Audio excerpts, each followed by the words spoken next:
Masai Mara, 8. marraskuuta 2024. Kaunis aamu. Olemme löytäneet Lulukan ja hänen puolivuotiaan urospentunsa Olomniakin leikkimästä aamun kauniissa valoissa.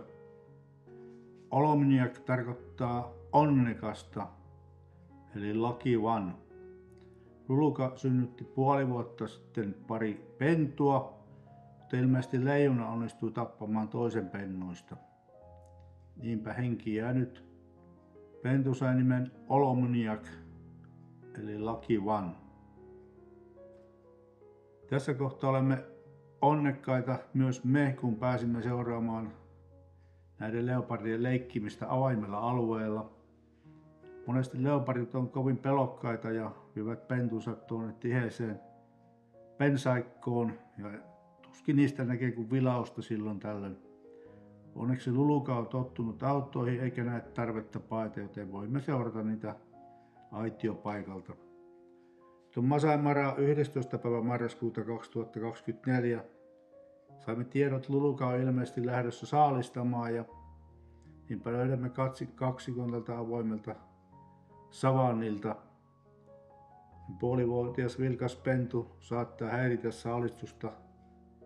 Tavallisesti leopardi saalistaa väijymällä tai hiipimällä ja silloin saalistus voi kestää tunteja ja nuori pentu ei ehkä jaksa olla hiljaa ja paikallaan niin pitkään.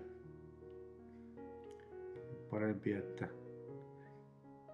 asialle tehdään jotakin ja niinpä Lulukakin päättää, että viedään pentu tänne piiloon Jokivarren pensaikkoon. Sitten saa emä saalistaa rauhassa. Luluka onnistuu saalistaa naaras impalan ehkä tunnin väijymisen jälkeen ja kuljettaa saaliin piiloon tänne joenrannan pensaikkoon. Luluka lähtee etsimään pentuaan. Nyt olisi pennulle ruokaa tarjolla. Kävelee pitkin jokiranta vartta ja huutelee pentua. Leopardin ääni ei ole kovin kovaa. Tuuli ja muu autoäänet haittaa kuulumista ja niinpä Luluka palaa syömään saalista, kun ei löydä pentuaan, koska verenhaju houkuttelee hyönät paikalle, pitää toimia nopeasti. Masai Mara 12. marraskuuta 2024. Kaunis aamu. Olen palannut tänne Lulukan kotipuun luokse. Löydämme Lulukan puun juurelta. Luluka on vienyt yöllä saaliin tuonne ylös puuhun ja pentua ei kyllä näe missään. Kauempaa kuuluu hyenoiden naurua ja mieleen hiipi ajatus, että onkohan pentu kunnossa. Mitä pennulle mahtaa kuulua. Luluka hilppasee täyden vatsansa kanssa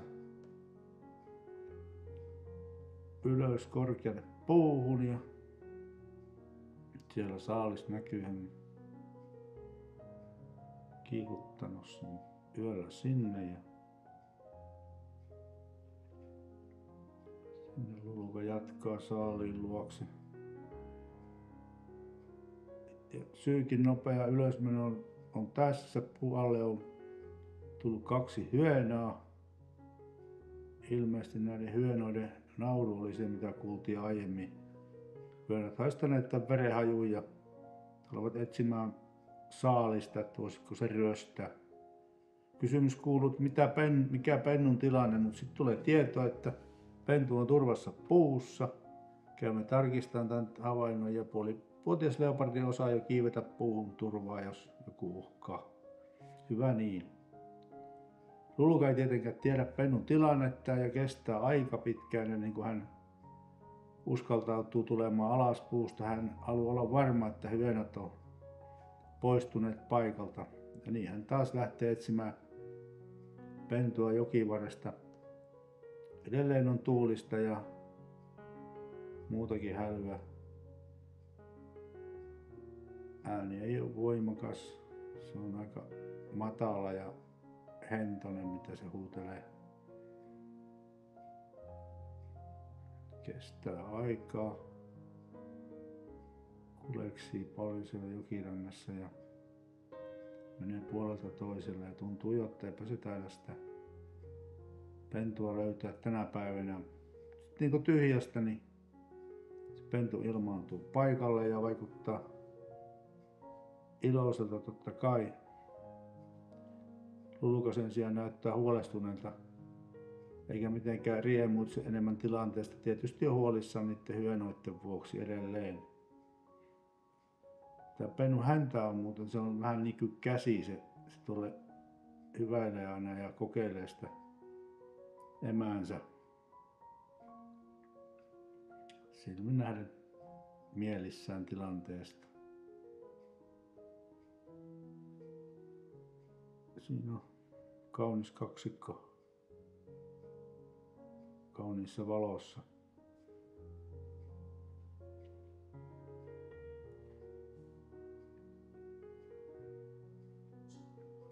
Tietysti parempi lähteä siirtymään kohti saalista. Pentu on ollut 2 vuorokautta yksinään ilman ruokaa, niin aika olisi syödä jotakin. Jonkun verran matkaa, sinne on varmaan vajaa kilometri sinne saalispuulle ja pentu välillä saalistaa kärpäsiä kävellessään.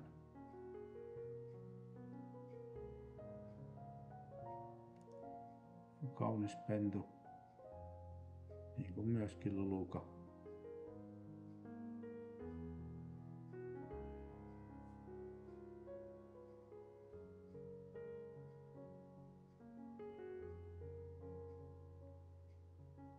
Taas vähän hännällä hipastaa neitiä.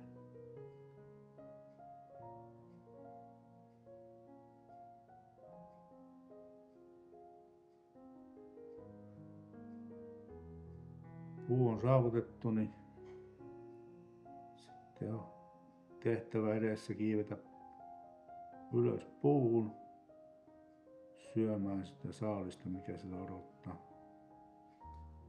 Leopardit on onneksi taitavia kissoja kiipeilemään ja tehtävä ei ole vaikea tämmöiselle puolivuotiaalle pennulle. Siinä se menee, vaikka paikat on vähän hankalan näköisiä.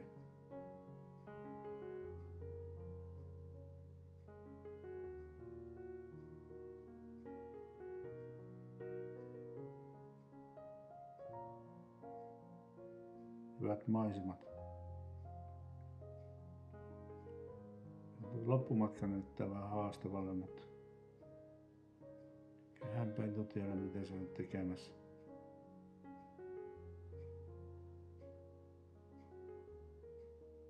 Noin. Siellä on ruoka sitten pennun ulottuvilla nyt. Luluka odottelee puualla ja pentu kapua takaisin, kun on syönyt kyllikseen, ja alaspäin tuleminen on vähän haastavampaa kuin ylös meneminen, kun täytyy tehdä takaperin, että kynnet pitää kiinni ja yleensä loppumatka tullaan sitten vähän reippaammin, noin hyppäämällä. Luluka suuntaa jokivarteen, ehkäpä semmoinen juomaan ja lepäämään. Pentu tähyilee ylös samalla ja nuolee huuliaan.